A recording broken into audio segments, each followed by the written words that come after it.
Honest लोगों को आप ये काम दोगे, पेपर लीक नहीं होगा। अगर आप मीडियोकर लोगों को राजनीतिक बेसिस पे, आइडियोलॉजिकल बेसिस पे।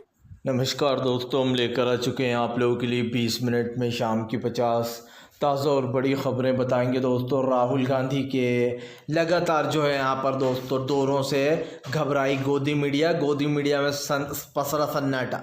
क्यों? आखिरकार दोस्तों कॉमेडियन राजीव निगम ने लगाई गोदी मीडिया की क्लास। कहा दम है तो नरेंद्र मोदी को भेज दो मणिपुर, क्यों नहीं जाते वो? राहुल गांधी पर सवाल उठाने वालों पर भड़के कॉमेडियन राजीव निगम। और क्यों आखिरकार दोस्तों अग्निवीर योजना पर शहीद की मां ने राहुल गांधी से की मुलाकात। कहा फिलहाल अग्निवीर योजना को बंद होना चाहिए, सबको एक जैसा सम्मान मिलना चाहिए। और कैसे दोस्तों बीजेपी की बढ़ने जा रही हैं मुश्किलें, दिखने लगी राहुल गांधी की ताकत दोस्तों। हर जगह राहुल ही राहुल, ज़बरदस्त तरीके से राहुल गांधी दोस्तों पॉपुलैरिटी में नंबर 1 छाते जा रहा है। तमाम मुद्दों पर होगी बात, लेकिन उससे पहले अगर आपने अब तक चैनल को सब्सक्राइब नहीं किया है कर लीजिए। पास में एक घंटी आएगी, इसको भी दबाइए ताकि हर वीडियो की अपडेट आप तक पहुंच पाए। दरअसल दोस्तों आपको बता दें चले, प्रधानमंत्री नरेंद्र मोदी को लगा 440 वाट का झटका दोस्तों। राहुल गांधी लगातार दोस्तों दौरे पर दौरा कर रहे हैं, नरेंद्र मोदी को लगा झटका। दरअसल आपको बता दें दोस्तों, एक दिन में राहुल गांधी ने कई जगहों को कवर किया। राहुल गांधी इन दिनों आराम से नहीं बैठ रहे हैं दोस्तों। राहुल गांधी ने तमाम जगहों का दौरा कर रहे हैं जहां जहां से उनको सपोर्ट मिला और लोगों ने उनको सब ये कह सकते हैं मजबूत बना दिया। और अब राहुल गांधी बैठने वाले नहीं है दोस्तों। राहुल गांधी देखेंगे कैसा काम हो रहा है, उनके क्षेत्र में क्या हो रहा है क्या नहीं हो रहा है। सबसे बड़ी बात यह है कि राहुल गांधी की ताकत अभी से दिखने लगी है। राहुल गांधी की सिक्योरिटी जिस तरीके से उनके साथ दिख रही है दोस्तों, इससे पता चल जाता है कि राहुल गांधी का आने वाला समय बहुत ज़बरदस्त होने वाला है। आपको बताते चले राहुल गांधी सबसे पहले पहुंचे थे दोस्तों हाथरस के बाद वो पहुंच गए जो है मणिपुर के बाद राहुल गांधी पहुंचे असम के बाद राहुल गांधी कल पहुंच गए अपने वाराणसी क्षेत्र में जहां से वो चुनाव जीते हैं। राहुल गांधी ने वाराणसी में जाकर एम्स का दौरा किया और पूछा कि यहाँ पर इलाज वगैरह सही हो रहा है या नहीं, कोई प्रॉब्लम है, कुछ भी प्रॉब्लम हो तो आप बताइए। राहुल गांधी ने एम्स का दौरा कर वहाँ की कमियों को, या फिर यूँ कहते हैं कि अगर वहाँ कोई प्रॉब्लम है तो उन चीज़ों को ध्यान में रखा। आपको बताते चलें साफ दिखाई दे रहा है कि राहुल गांधी इस वक्त बहुत एक्टिव है दोस्तों। नरेंद्र मोदी को इस बात का डर लग रहा है कि राहुल गांधी धीरे धीरे पॉपुलैरिटी में बहुत आगे पहुँच गए और दोस्तों प्रधानमंत्री को बहुत पीछे छोड़ दिया राहुल गांधी ने। जिस तरीके से हमने देखा कि राहुल गांधी 4.5 लाख वोट से जीते, जबकि नरेंद्र मोदी दोस्तों मुश्किल से 1 लाख वोट से जीत पाए। और ये ही नहीं, राहुल गांधी ने दोनों जगह से चुनाव लड़ा, दोनों जगह से बहुत बड़ी जीत हुई राहुल की। सबसे बड़ी बात यह है कि जब जनता समझ जाती है 10 साल में आपने कुछ नहीं किया तो जनता का रुख दोस्तों पलट जाता है। और इस बार जनता ने बता दिया है कि देश का असली नेता कौन है, वो जो विपक्ष में रहकर काम कर रहा है या वो जो सत्ता में रहकर भी काम नहीं कर रहा है। आपको बता दें चले दोस्तों फिलहाल बीजेपी के ऊपर जमकर गरजे दोस्तों जो है यहाँ पर राजीव निगम ने गोदी मीडिया की लगाई क्लास। दरअसल दोस्तों इन दिनों गोदी मीडिया राहुल गांधी के खिलाफ फिर प्रोपेगेंडा चलाना शुरू कर दिया है। पहली बात तो ये कि जब इन्हें लगा कि नरेंद्र मोदी सत्ता में नहीं आए, बहुमत का आंकड़ा नहीं छू पाए, तब गोदी मीडिया की सांसें फूल गई और उसने झूठ बोलना बंद कर दिया जिस दिन रिजल्ट आया दोस्तों। क्योंकि इन सब के एग्जिट पोल खुल गई थी। जो लोग झूठे एग्जिट पोल बता रहे थे मोदी के कहने पर, उन सब के पोल्स की पोल खुल गई थी। और उसके बाद मज़ा पता है कब आया? इस गोदी मीडिया ने तरफदारी करना बंद नहीं किया तब तक जब तक के ये पता नहीं चल जाए कि प्रधानमंत्री कौन बनने वाला है। फिर ये थोड़ी देर के लिए शांत होगा कि भैया अगर सरकार बदल गई तो हमारे खिलाफ दूसरी सरकार एक्शन लेगी। तो इन्होंने नरेंद्र मोदी की तारीफ़ें करना रिजल्ट आने के बाद बंद कर दिया। फिर जैसे ही बैसाखी वाली सरकार बनी दोस्तों, वापस से अपनी औकात पर आ गए। जो औकात इनकी है वही दलाली वाली, पैसे लेकर अपने आप को बेच देना, झूठी पत्रकारिता करना, नरेंद्र मोदी की वाहवाही करना और विपक्ष से सवाल पूछना। आप समझिए पत्रकार का काम छोड़ ये सारे के सारे बीजेपी के स्पोक पर्सन बन गए, प्रवक्ता बन गए। प्रवक्ता का मतलब समझते हैं ना, जो लोग बीजेपी की तरफ से न्यूज़ चैनल पर बैठकर बहस करते हैं। तो अब ये पत्रकार नहीं रहे, ये लोग बीजेपी के प्रवक्ता बन गए। राजीव निगम ने कहा कि राहुल गांधी से पूछ रहे हैं, खास करके दोस्तों आज तक चैनल लिखता है क्वेश्चन मार्क बनाकर, राहुल गांधी राजनीति कर रहे हैं क्या या फिर उनसे मिलने गए हैं। अब आप समझिए अगर दम है तो क्वेश्चन मार्क क्यों लगा रहा हो, खुलकर कहो कि राहुल गांधी राजनीति कर रहे हैं। अरे क्या तुम में दम है कि प्रधानमंत्री प्रधानमंत्री से पूछ सको कि वो सब जगह का दौरा करते हैं, विदेशों का दौरा करते हैं, क्यों आज तक वो मणिपुर नहीं गए? क्या तुम लोगों में हिम्मत है कि तुम पूछ सको नरेंद्र मोदी से कि हाथरस में इतना बड़ा कांड हो गया, लेकिन नरेंद्र मोदी ने ना एक ट्वीट किया, ना वो वहाँ के लोगों से मिलने गए। इस देश का प्रधानमंत्री दोस्तों आप समझिए पूरी तरीके से नाकाम हो चुका है। इस देश की जनता ने प्रधानमंत्री को टाटा बाय बाय बोल दिया है। वो तो बैसाखियों के सहारे सरकार बनी हुई है। नीतीश और नायडू बिहार के ये लोग ना होते तो प्रधानमंत्री कभी इस पद पर अब बैठ ही नहीं पाते। और एक बात और भी बोल दूं कि नीतीश और नायडू को भी सबक भुगतना पड़ेगा। जो बीजेपी का साथ देगा उसकी वाइट लगना तय है दोस्तों, सीधी सी बात है। नीतीश और नायडू ने ये सरकार बनवाई, उनका भी गेम ओवर होने वाला है। भारतीय जनता पार्टी एक ऐसी पार्टी है जो न सिर्फ मुस्लिम विरोधी है बल्कि दोस्तों वो देश के हर तबके को परेशान करती है। राम मंदिर बनाने के चक्कर में बेचारे गरीब लोगों के घर तोड़ दिए। मस्जिद तो ढाई लेकिन जो बेचारे गरीब लोग वहाँ पर रहते थे उनको दोस्तों आप समझिए उनके घर तोड़ दिए। और हमने देखा कि राम मंदिर के उद्घाटन में सारे सेलिब्रिटी थे, एक भी गरीब, दलित, पिछड़ा, आदिवासी, आदि पिछड़ा नहीं था। तो कम से कम नरेंद्र मोदी अपना ढोंग बंद कर दें कि वो सबके लिए काम करते हैं, सबका साथ सबका विकास। सिर्फ अडानी और अंबानी का विकास, उन्हीं का साथ उन्हीं का विकास, ये नारा आप दीजिए आप नया। आपको बताते चले दोस्तों फिलहाल बीजेपी के लिए बढ़ने वाली हैं मुश्किलें। जी हाँ, दरअसल आपको बताते चले इस बार अखिलेश यादव ने बीजेपी के खिलाफ खोल दिया है मोर्चा। दरअसल आपको बताते चले 2027 में अपनी सरकार बनाने के लिए अखिलेश यादव बेकरार है। आपको बताते चले ये साल कैसे गुजरेंगे ये तो पता नहीं, लेकिन अखिलेश अपने आप को और मजबूत करने में लग गया है। जिन लोगों ने सपा को धोखा दिया था दोस्तों उन लोगों का मुंह काला हो गया, वो लोग बुरी तरीके से चुनाव हारे। यही मनोज पांडे जो कि हमेशा अखिलेश के साथ बैठे रहते थे, उनको काफ़ी बड़ी जिम्मेदारियां दे रखी थी अखिलेश ने, लेकिन अचानक वो धोखा देकर बीजेपी में चले गए थे। इनको बहुत बुरी चुनाव का हार का सामना करना पड़ा। क्या है दोस्तों, अब जनता भी समझ चुकी है कि जो बेईमानी करेगा उसको वोट देने का तो कोई मतलब है ही नहीं। आज इसको वोट इधर देंगे, कल ये उधर चला जाएगा, आज इधर कल उधर, कल इधर कल इधर। तो दोस्तों ये लोग बेपेंदी के लोटे हैं जो इधर उधर लौटते रहते हैं, जहाँ पैसा मिला वहाँ निकल लिए। और आप समझिए जनता का वोट जो होता है वो बहुत महत्व रखता है। अगर जनता आपको वोट दे रही है जिस पार्टी में, तो आपका फ़र्ज़ बनता है कि आप उसी पार्टी में रहो, क्योंकि जनता ने तो आपको उसी पार्टी के लिए वोट दिया था कि आप इसमें हो। लेकिन आप पाला बदल कर उधर चले जाते हो।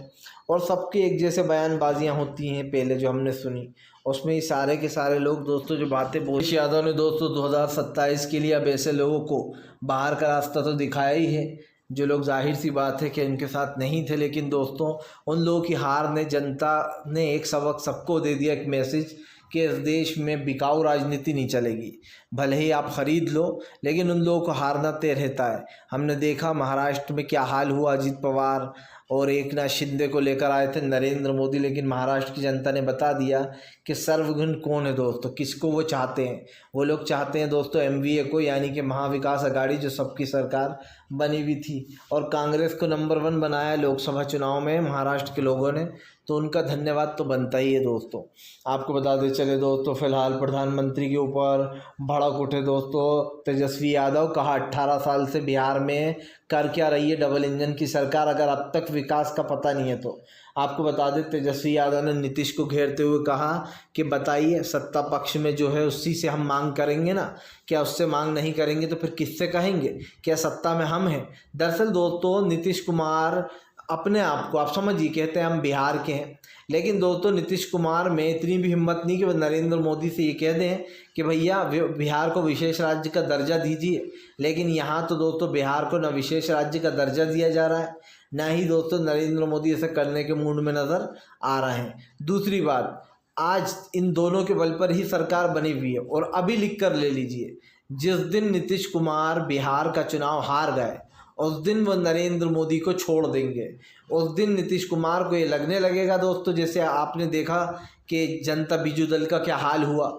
नवीन पटनायक नरेंद्र मोदी का बहुत साथ देते थे, हर बिल में जो है नरेंद्र मोदी के पक्ष में वोट कर देना। इंडिया गठबंधन जब बना तो उसका हिस्सा ना बनना। नवीन पटनायक बीजेपी के सारे काले बिलों को सपोर्ट किया, किसान बिल से लेकर तमाम बिलों में सपोर्ट कर देते थे। तो दोस्तों अब जब वो हार गए तो बीजेपी के से अलग होगा कि भैया हम बीजेपी के साथ नहीं है, पार्लियामेंट में हम विपक्ष का साथ देंगे पार्लियामेंट के अंदर। तो दोस्तों यही है, जो बीजेपी के साथ रहा है उसकी पार्टी का सत्यानाश तो हुआ ही है। खुद बीजेपी उसकी पार्टी को ख़त्म कर देती है जो बीजेपी के साथ पार्टियां जुड़ी होती हैं। और नीतीश कुमार भी ये चीज़ अच्छे से जानते हैं। मणिपुर में नीतीश कुमार के बीजेपी ने 3 विधायक खरीद लिए। खुद यहाँ पर बिहार में नीतीश कुमार के विधायक की खरीद फरोश करना चाह रही थी बीजेपी, लेकिन नीतीश बच निकले। तो ये बात किसी से छुपी नहीं है। आप देख लीजिए जेजेपी का क्या हाल किया। नरेंद्र मोदी की 5 साल तक सरकार चलवाई जेजेपी ने, दुष्यंत चौटाला ने हरियाणा में। लेकिन दोस्तों अब दुष्यंत चौटाला के ही विधायकों को खरीद लिया बीजेपी ने। तो इससे साफ दिखाई देता है कि बीजेपी ने हरियाणा में जेजेपी के विधायकों को खरीद लिया, सरकार गिरने वाली थी। तो ऐसी कई चीज़ें हैं कि जो बीजेपी के साथ रहते हैं उन्हीं की पार्टियों का सत्यानाश हो जाता है। और ये तो सिर्फ शुरुआत है, अभी तो दोस्तों आधा गेम बाकी है। आप लिख कर ले लीजिए, हरियाणा, महाराष्ट्र, झारखंड, बिहार, हर जगह बीजेपी चुनाव हारने जा रही है। इन राज्यों से बीजेपी की छुट्टी होने वाली है और महाराष्ट्र में तो उसकी ज़बरदस्त हार होने ही जा रही है। भले ही वो किसी को साथ ले आए, अजीत पवार को ख़रीद ले, एकनाथ शिंदे को ख़रीद के सरकार बनवा दे, लेकिन वो सरकार नहीं बना पाएंगे दोस्तों। सरकार तो एमवीए की ही बनेगी। महाराष्ट्र में लिख कर आप रख लीजिए। हरियाणा में बीजेपी का कोई स्कोप है नहीं, वो चुनाव हारने वाली है, ये तय है दोस्तों। इन तमाम राज्यों में जहां बीजेपी चुनाव हार रही है वहां वो तिकड़म लड़ाने की कोशिश ज़रूर करेगी, लेकिन इस तिकड़म को फेल करने के लिए देश में एक नेता प्रतिपक्ष है और उसका नाम है राहुल गांधी। क्योंकि दोस्तों राहुल गांधी इस देश के एक सच्चे नेता तो हैं ही, लेकिन राहुल गांधी की राजनीति से मैंने एक चीज़ पता है क्या सीखी है, इंसानियत दोस्तों। अगर आपकी राजनीति में इंसानियत नहीं है और आप दूसरे इंसान का दर्द नहीं समझ सकते तो आप कभी भी एक अच्छे पीएम तो नहीं बन सकोगे। क्योंकि जाहिर सी बात है, हमने नरेंद्र मोदी का एटीट्यूड देखा है। इधर लोग शहीद हो जाते हैं, वहाँ जो यहाँ पर घटनाओं में मारे जाते हैं, लेकिन नरेंद्र मोदी ना कभी ट्वीट करते, ना माफ़ी मांगते कि ये सब कुछ मेरी वजह से हुआ है, बल्कि वो तो उल्टा अपनी भवाई कराने में लगे रहते हैं टीवी चैनलों पर। और सबसे घटिया जो हमारे देश की चीज़ है वो पता है क्या है? ये गोदी मीडिया दोस्तों। ये इस देश की सबसे घटिया चीज़ बन चुकी है गोदी मीडिया। क्योंकि दोस्तों जो असल मुद्दे देश के हैं, जहाँ पर प्रधानमंत्री से सवाल पूछना चाहिए, तो एक भी मीडिया कर्मी, एक भी मीडिया का दोस्तों इंसान उनसे सवाल नहीं पूछता है। और ये मीडिया वाले दोस्तों सवाल पूछें या ना पूछें, एक चीज़ ज़रूर पूछो, याद रखें कि फ़िलहाल देश की राजनीति आज ये है, कल कुछ और होगी दोस्तों। और यही बात कह रहा हूँ, मैं बार बार इस चीज़ को बोल रहा हूँ कि फ़िलहाल सरकार की नीतियाँ, सरकार की जो चीज़ें हैं वो सबके सामने आ चुकी हैं। प्रधानमंत्री चाहे कुछ भी करते रहे, लेकिन देश की जनता ने तो तय कर लिया है कि उन्हें दोस्तों किस चीज़ पर, किस सवाल पर बहस करना है, बात करना है। तो हम भी यही चीज़ को बार बार दोहराते हैं और कहते हैं कि भैया अब जो सरकार है दोस्तों उसकी नींद खोलना बहुत ज़रूरी हो गया है। फ़िलहाल तो ये कि अब जब तक तो इन चीज़ों पर जो है यहाँ पर ध्यान रखें। और ऐसे में दोस्तों जो है यहाँ पर अब क्योंकि मुद्दे काफ़ी गर्मा गए हैं, तो ऐसे में जो है यहाँ पर जब भी जाना हो तो काफ़ी सेफ्टी की चीज़ें हैं। क्योंकि हमने आपको बता रखा है कि फ़िलहाल इस देश में अगर कोई एक ऐसी पार्टी है दोस्तों जो लोगों को बर्बाद करने में लगी है तो बीजेपी है। 300 रुपये का रिचार्ज अचानक से 500 का हो जाता है, 200 रुपये का इजाफा। और जिस तरीके से महंगाई दोस्तों बढ़ रही है, तो कहीं ना कहीं ये चीज़ें काफ़ी सवाल खड़ा करती है। फ़िलहाल दोस्तों अब देखते हैं क्या होता है, क्योंकि हमारे देश की जनता है वो तो काफ़ी बदलाव के मूड में नज़र आ रही है। 2014 के बाद से राजनीति का स्कोप ही बदलने वाला है कि दोस्तों के इस कल्चर को लेकर, इस चीज़ों को लेकर ज़बरदस्त तरीके से यहाँ पर घेराव हो रहा है। तब देखते हैं आगे क्या होता है, क्योंकि ये सरकार तो दोस्तों 4 दिन की है, कब तक चलेगी कोई बता नहीं सकता है।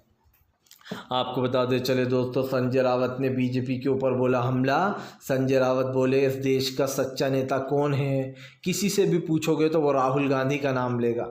दरअसल दोस्तों एक तरफ हमारे देश के प्रधानमंत्री हैं जो रूस जाकर पुतिन से गले मिल रहे हैं, वहाँ का दौरा कर रहे हैं, इधर उधर घूमते फिर रहे हैं। लेकिन दोस्तों कोई हम नरेंद्र मोदी से पूछे कि हमारे भारत में क्या हो रहा है, क्या चल रहा है, और ये चीज़ें सबके सामने आ रही हैं खुल खुल कर।